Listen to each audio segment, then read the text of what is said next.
Very good evening my friends, welcome to our YouTube channel RPSC bio academy. हम जो chapter discuss कर रहे थे वो था वाटर रिलेशन, और वाटर रिलेशन में भी जो टॉपिक डिस्कस कर रहे थे वो था एसेंट ऑफ सेल, रसारोहण की क्रिया।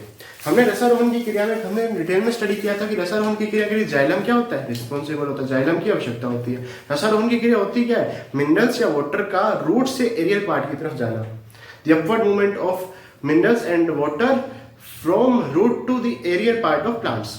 ठीक है, और आज हम एसेंट ऑफ सेप पढ़ रहे हैं। एसेंट ऑफ सेप में हम विभिन्न थ्योरीज को बारे में डिस्कस करेंगे, बहुत सारी आज थ्योरीज देखेंगे जो थ्योरीज एसेंट ऑफ सेप को समझाती है कि एसेंट ऑफ सेप कैसे होता है। ये थ्योरी कौन कौन सी है? जो पहली थ्योरी है वो है vital theory. Vital theory, vital theory क्या है? वाइटल का मतलब होता है लिविंग सेल या living part of plant. Vital का मतलब होता है लिविंग सेल या लिविंग पार्ट ऑफ प्लांट। तो अगर लिविंग सेल रिस्पॉन्सिबल है किसके लिए? एसेंट ऑफ सेल के लिए। ठीक है, तो ये वाइटल थ्योरी में समझाया जाएगा कि लिविंग सेल रिस्पॉन्सिबल है एसेंट ऑफ सेल के लिए। ठीक है, दूसरी थ्योरी कौन सी है? Root pressure theory. Root pressure theory, root pressure theory. यह थ्योरी बताती है कि रूट प्रेशर रिस्पॉन्सिबल है किसके लिए? एसेंट ऑफ सेप के लिए। रसारोहण की क्रिया के लिए कौन सा फैक्टर रिस्पॉन्सिबल है? रूट का प्रेशर रिस्पॉन्सिबल है। ठीक है, और तीसरी थ्योरी है transpiration pull theory. Transpiration pull theory.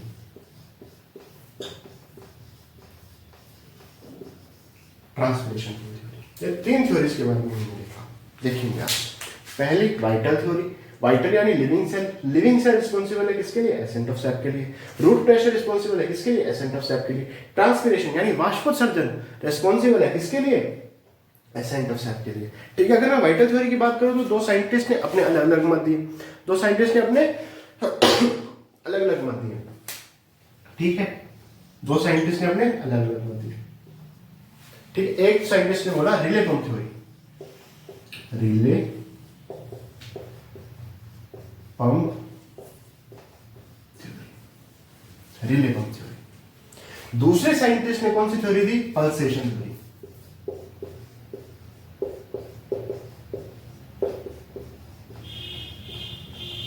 Pulsation theory दी। ठीक है, अगर मैं रिले पंप थ्योरी की बात करूं तो ये दी थी गोडलेवस की।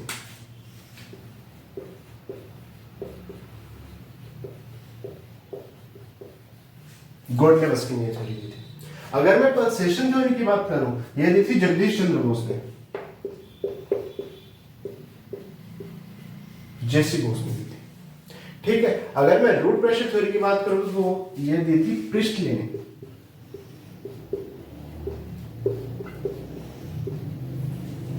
प्रिस्टले ने।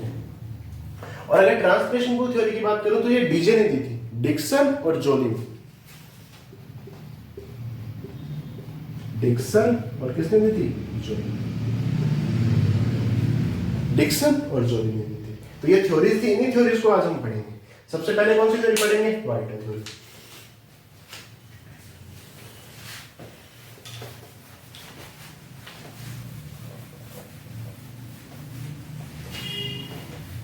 डिक्सन एंड जोली ने दी थी।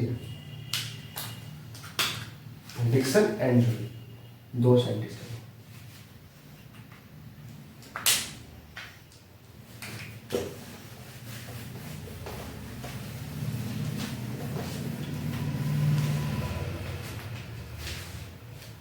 पहली थ्योरी वाइटल थ्योरी।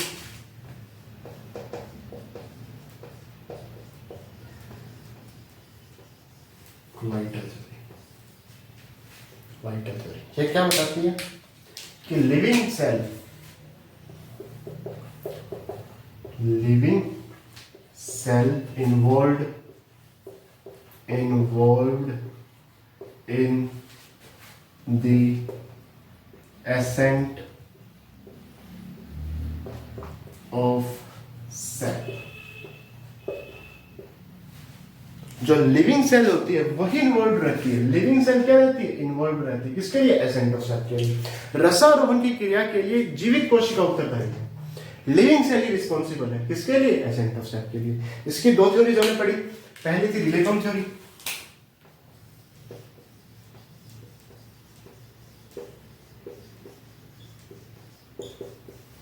गोडलेवस्की ने दी थी, गोडलेवस्की ने दी थी। इन्होंने बताया कि जो जाइलम के जो 4 फैक्टर होते हैं, जाइलम के 4 तत्व होते हैं, xylem, parenchyma, xylem fibre, tracheids और वेसल्स। तो जो जाइलम पैरेन्काइमा है,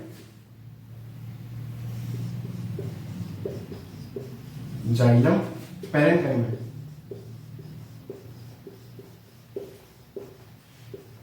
उनमें पंप पाए जाते हैं। जाइलम पैरेन्काइमा जो है, जाइलम पैरेन्काइमा जो है उनमें पंप पाए जाते हैं। ये पंप एक्टिवली क्या करते हैं? Ascent of cell. ये पंप क्या करते हैं? एक्टिवली क्या करते हैं? एक्टिवली क्या करते हैं? एसेंट ऑफ सेल करते हैं। ठीक है, यानी जाइलम पैरेन्काइमा में जो पंप पाए जाते हैं वही रसारोहण के लिए उत्तरदायी है, वही एसेंट ऑफ सेल के लिए उत्तरदायी है। और ये पंप कहाँ पाए जाते हैं? जाइलम पैरेन्काइमा में। यानी इन्होंने जाइलम पैरेन्काइमा को इंपॉर्टेंट रोल में बताया एसेंट ऑफ सेल में। ठीक है, ये थी रिले पंप थ्योरी, जो किसने दी थी? गोडलेवस्की ने। किसने दी थी? गोडलेवस्की ने। गोडलेवस्की ने। ठीक है, दूसरी थ्योरी कौन सी थी? दूसरी थ्योरी थी, हमने पल्सेशन थ्योरी पढ़ा था, तो दूसरी थ्योरी में पढ़ते हैं पल्सेशन थ्योरी।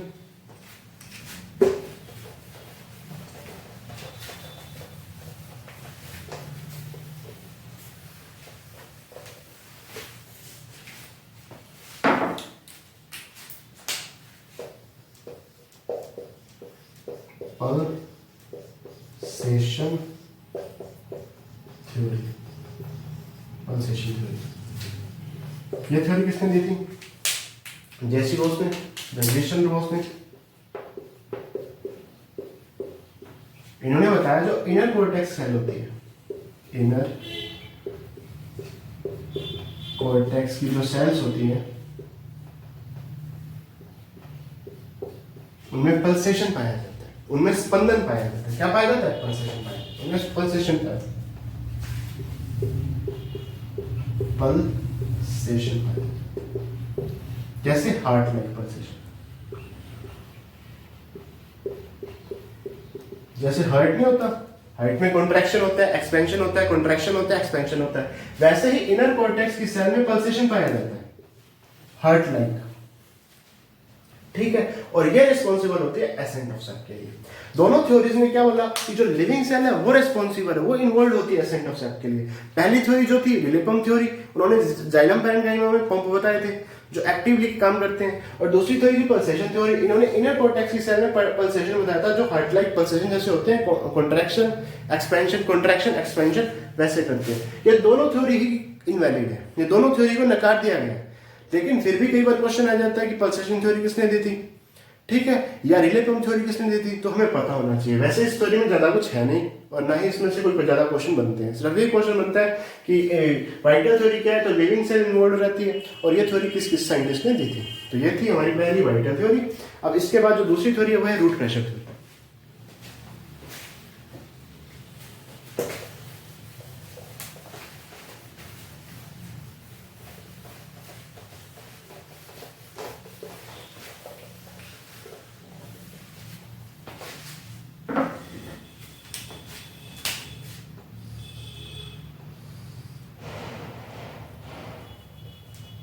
मान लीजिए एपिडर्मिस है, एपिडर्मिस, एपिडर्मिस के बाद क्या आएगी? कॉर्टेक्स आएगी।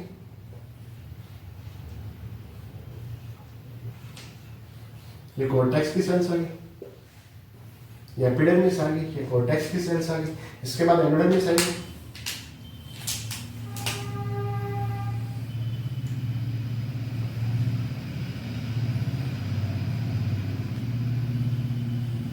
एंडोडर्मिस आ गई,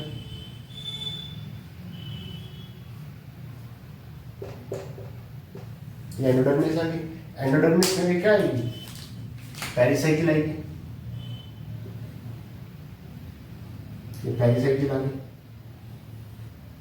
ये क्या आ गई? पेरिसाइकिल आ गई। फिर प्रोटोजाइलम और मेटाजाइलम, ये आएगा प्रोटोजाइलम, ये आएगा प्रोटोजाइलम, और फिर क्या आएगा? मेटाजाइलम आएगा, ये मेटाजाइलम आ गया। यही इंटरनल स्ट्रक्चर होती है रूट की।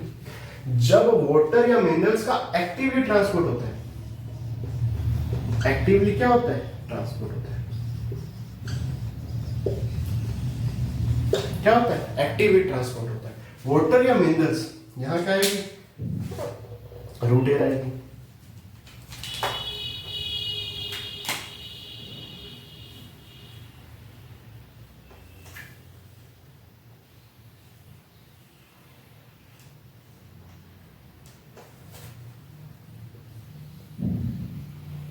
ये मान लीजिए रूट एयर है किसी प्लांट की, ये क्या है? रूट एयर है। जब वाटर या मिनरल्स का एक्टिवली ट्रांसपोर्ट होता है, एक्टिवली क्यों? क्योंकि इसमें एनर्जी खर्च होती है। क्या खर्च होती है? एनर्जी खर्च होती है। एनर्जी की क्या होती है? रिक्वायरमेंट होती है। एनर्जी की क्या होती है? रिक्वायरमेंट होती है।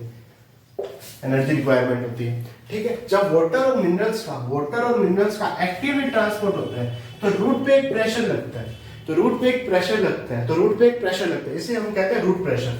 और जो कॉन्सेप्ट है उसे कहते हैं रूट प्रेशर थ्योरी। जो थ्योरी है उसे कहते हैं रूट प्रेशर थ्योरी।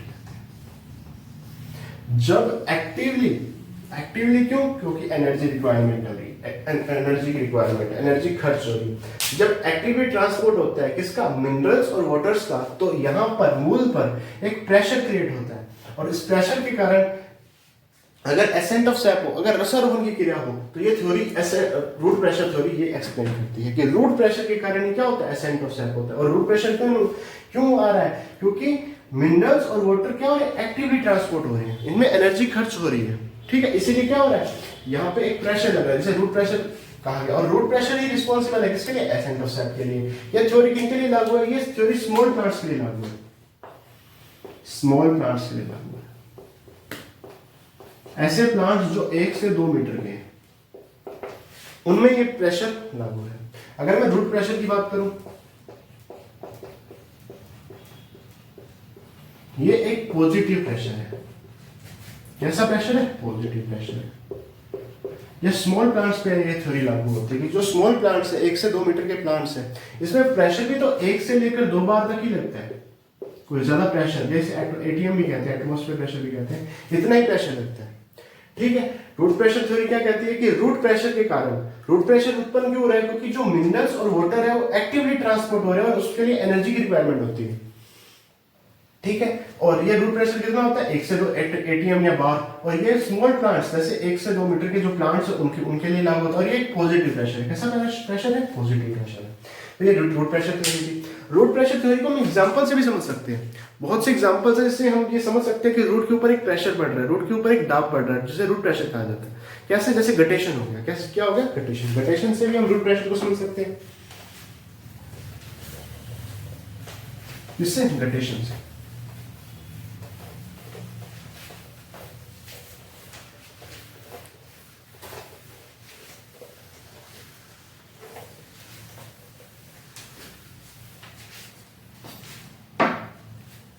तो जो पहला है वो है guttation.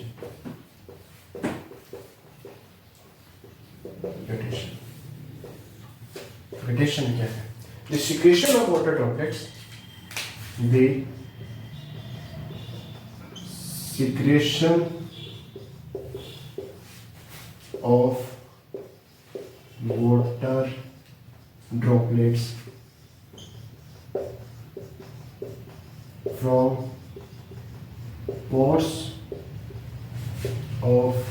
from pores of some vascular plants.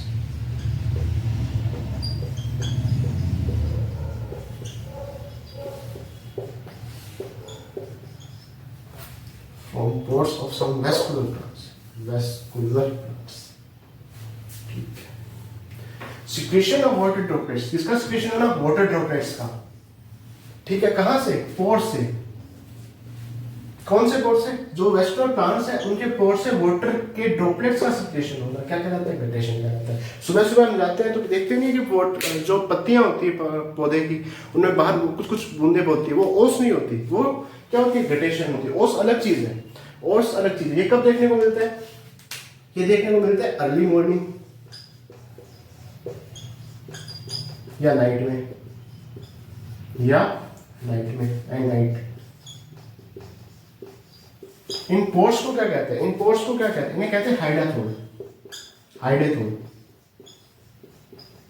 हाइडेथोड्स, हाइडेथोड्स कहते हैं इन्हें, हाइडेथोड्स कहते हैं। ठीक है, तो गटेशन है क्या? The secretion of water droplets from pores of some vascular plants.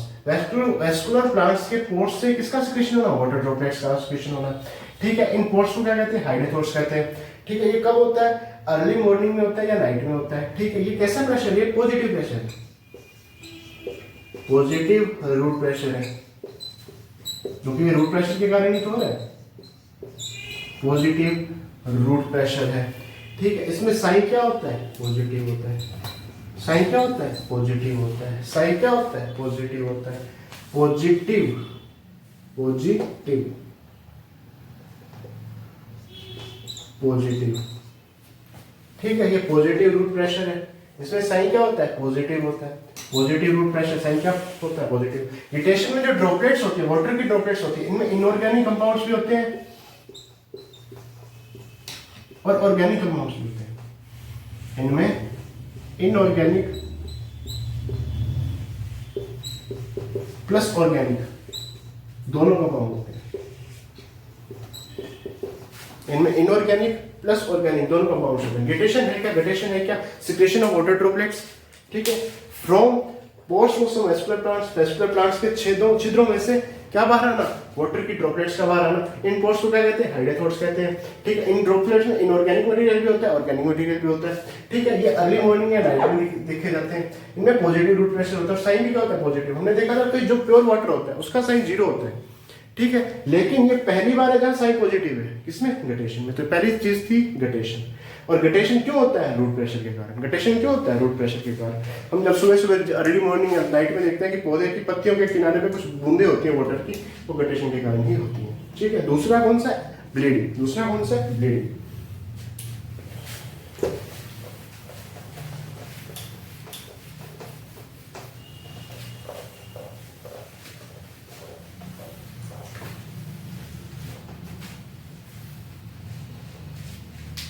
दूसरा है ब्लीडिंग।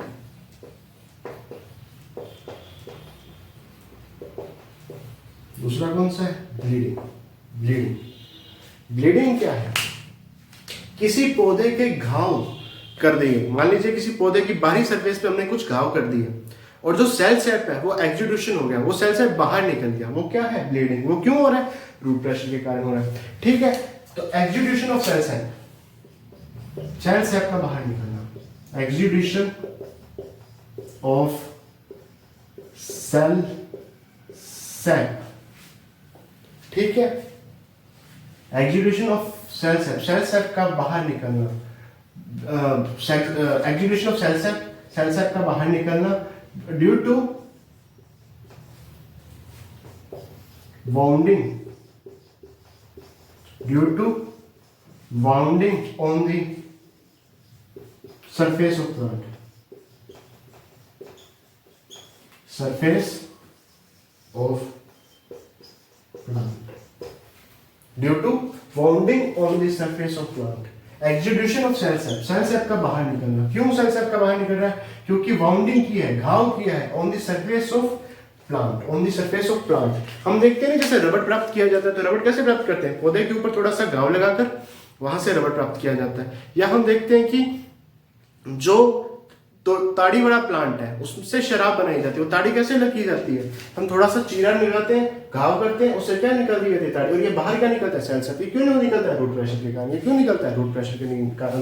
तो the exudation of cell sap due to wounding on the surface of plant, on the surface of plant. एक plant है Caryota अरेनस, कैरियोटा, कैरियोटा अरेनस, कैरियोटा अरेंस, ये plant है कैरियोटा अरेंस। ये ताड़ी का प्लांट है। कौन सा प्लांट है? ताड़ी का प्लांट है। कौन सा प्लांट है? ताड़ी का प्लांट है। ताड़ी जो होता है, इसमें चीरा लगाकर हम ताड़ी निकालते हैं, इसमें चीरा लगाकर हम क्या निकालते हैं? ताड़ी निकालते हैं। तो ब्लीडिंग क्या? Exudation of cell sap due to wounding on the surface of plant. ठीक है, जैसे कैरियोटा अरेंस प्लांट में, जो ताड़ी का प्लांट होता है उसमें नहीं किया जाता। तो ये रूट प्रेशर थ्योरी थी। इसके बाद थ्योरी कौन सी है? Transpiration pull theory. इसके बाद थ्योरी कौन सी है? Transpiration pull theory.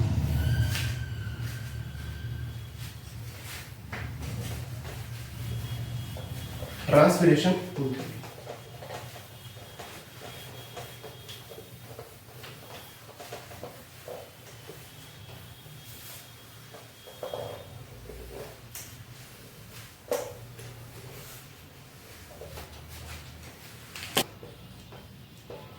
Transpiration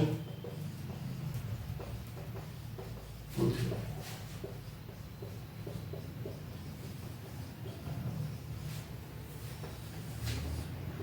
transpiration pull theory Dixon और जोली ने दी थी। डिक्सन और जोली ने दी थी। इन्होंने बताया कि इसमें बहुत सारे फैक्टर रिस्पॉन्सिबल है। इसमें एक फैक्टर रिस्पॉन्सिबल नहीं है, इसमें बहुत सारे फैक्टर रिस्पॉन्सिबल है। किसके लिए? एसेंट ऑफ सेट के लिए। किसके लिए? एसेंट ऑफ सेट के लिए। ये कौन कौन से हैं? एक है कोहेसिव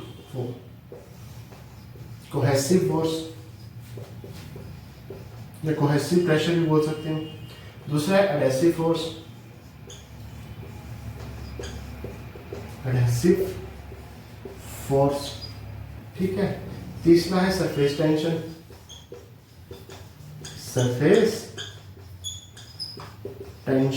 सरफेस टेंशन, ठीक है। चौथा फैक्टर है ट्रांसपिरेशन। चौथा फैक्टर क्या है? ट्रांसपिरेशन। और पांचवा फैक्टर है कैपिलरिटी।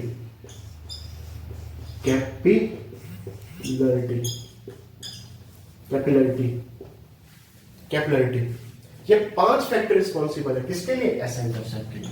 ये सबसे मान्य थ्योरी है।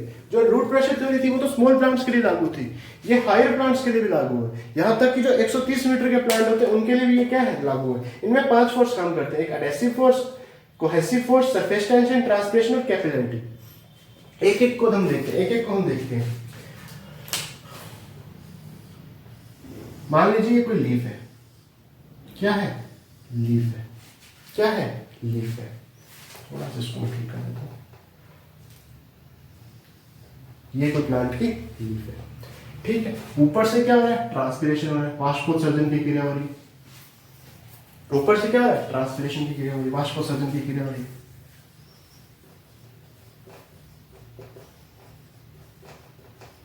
जिस कारण से ऊपर क्या हो रहा है? डीपीडी यानी डिमांड ऑफ वाटर क्या है? ज्यादा है। डीपीडी क्या है? ज्यादा है। डीपीडी ज्यादा है। नीचे डीपीडी क्या है? कम है। तो पहला फैक्टर जो काम कर रहा है वो कर रहा है वाष्पोत्सर्जन या ट्रांसपिरेशन। ट्रांसपिरेशन कैसे काम कर रहा है? ऊपर डीपीडी ज्यादा है, नीचे डीपीडी क्या है? कम है, क्योंकि ऊपर वाष्पोत्सर्जन की क्रिया हो रही है। वाष्पोत्सर्जन की क्रिया के कारण ऊपर वाटर लॉस हो रहा है, नीचे वाटर लॉस नहीं हो पा रहा। तो पहला कौन सी थ्योरी काम कर रही है? ट्रांसपिरेशन की थ्योरी काम कर रही है। पहली थ्योरी कौन सी काम कर रही है? ट्रांसपिरेशन की थ्योरी काम कर रही है। एक कोहेसिव फोर्स, एक एडहेसिव फोर्स की बात करते हैं। कोहेसिव फोर्स लगता है सामान के बीच में। मान लीजिए वाटर का ड्रॉपलेट है, ये वाटर है, वाटर की ड्रॉपलेट है, और ये दूसरी वाटर की ड्रॉपलेट है।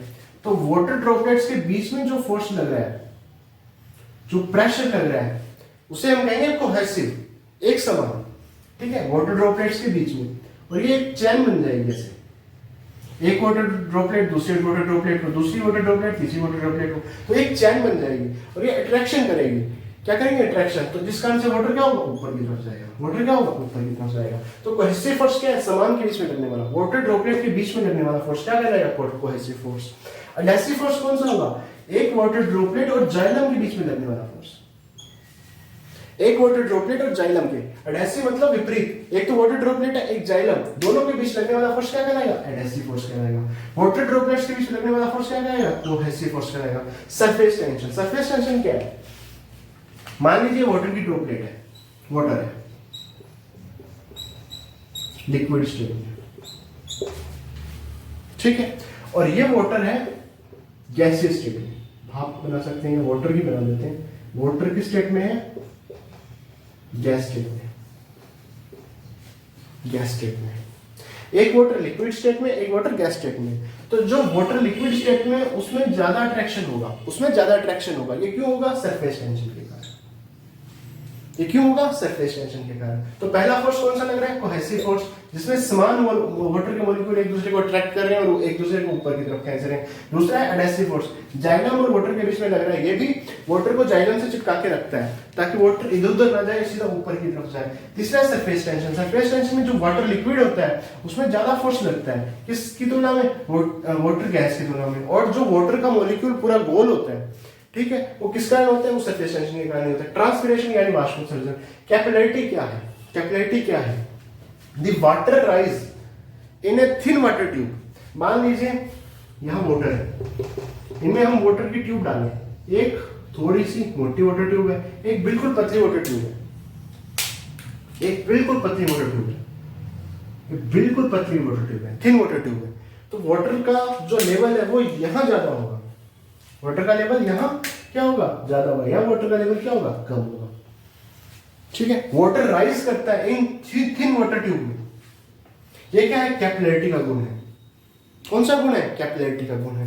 कैपिलरिटी के गुण में जो वाटर के जो थिन ट्यूब्स होते हैं उनमें वाटर क्या ज्यादा राइज करता है, इसे कैपिलरिटी का गुण कहते हैं। ठीक है, ये भी किसमें लगता है? ट्रांसमिशन पूल थ्योरी में लगता है। जैसे जो जाइलम वेसल्स होते हैं या जो जाइलम ट्रैकिड्स होते हैं वो बहुत थिन होते हैं, जिस कारण वाटर ऊपर मूवमेंट कर जाता है। तो ये 5 फोर्स रिस्पॉन्सिबल है और ये सबसे मान्य थ्योरी मानी जाती है, सबसे मान्य थ्योरी मानी जाती है। इनमें 5 फोर्स लगते हैं। कोहेसिव फोर्स, वाटर मॉलिक्यूल दूसरे वाटर मॉलिक्यूल पे फोर्स लगाता है। Adhesive force, xylem water molecule पे फोर्स लगाता है। सरफेस टेंशन, जिस कारण से वाटर मॉलिक्यूल गोल बना रहता है और वाटर मॉलिक्यूल जो लिक्विड स्टेट में होता है उसमें ज्यादा फोर्स लगता है वाटर मॉलिक्यूल गैस की तुलना में। ट्रांसपिरेशन, वाष्पोत्सर्जन के कारण यहाँ पे डीपीडी क्या होता है? ज्यादा हो जाता है। और कैपिलरिटी, कैपिलरिटी का मतलब थिन वाटर ट्यूब में वाटर ज्यादा राइज करता है और ट्रैकिड्स और वेसल्स में ऐसा देखा जाता है। ये थी ट्रांसपिरेशन पुल थ्योरी। हमने रूट प्रेशर थ्योरी पढ़ी। Root pressure theory small plants के लिए लागू थी। Root pressure theory small plants के लिए लागू थी, लेकिन ये बड़े प्लांट्स के लिए भी लागू है। ठीक है, और रूट प्रेशर थ्योरी की अगर मैं बात करूं, रूट प्रेशर की थ्योरी, रूट प्रेशर की बात करूं, रूट प्रेशर की मैं बात करूं तो रूट प्रेशर को किसमें मापा जाता है? मैनोमीटर द्वारा मापा जाता है।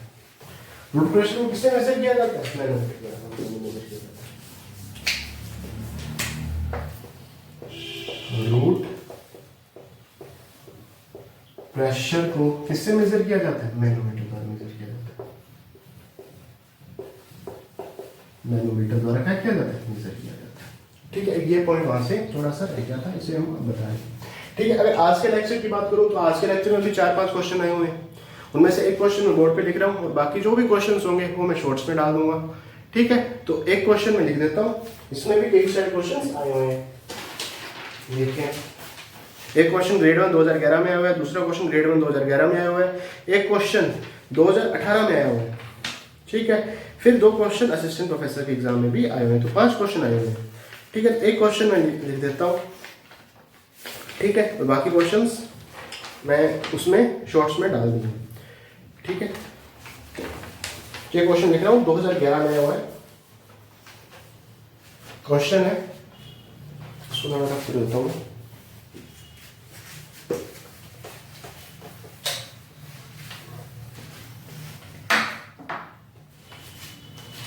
क्वेश्चन है अपवर्ड ट्रांसलोकेशन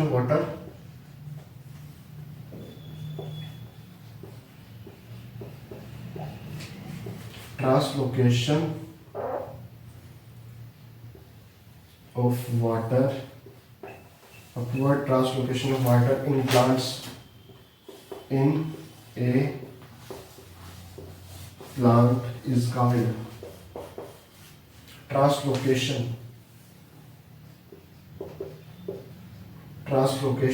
of water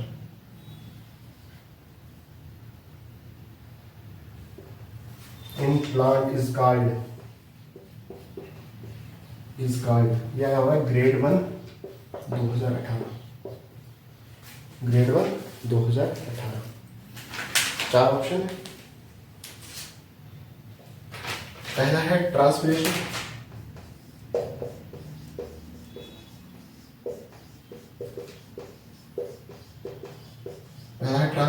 दूसरा है एब्जॉर्प्शन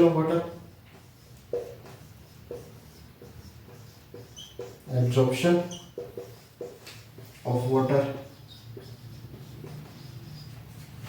तीसरा है ascent of water, ascent of water, और चौथा है ascent of sun, ascent of sun. तो जो भी राइट आंसर आप प्लीज कमेंट में बताइए। जितने भी प्रीवियस ईयर क्वेश्चन जो आरपीएससी में आए हुए हैं वो सारे क्वेश्चंस आपको शॉर्ट्स में मिल जाएंगे। तो आप प्लीज वीडियो को लाइक कीजिए, चैनल को सब्सक्राइब कीजिए। Thank you.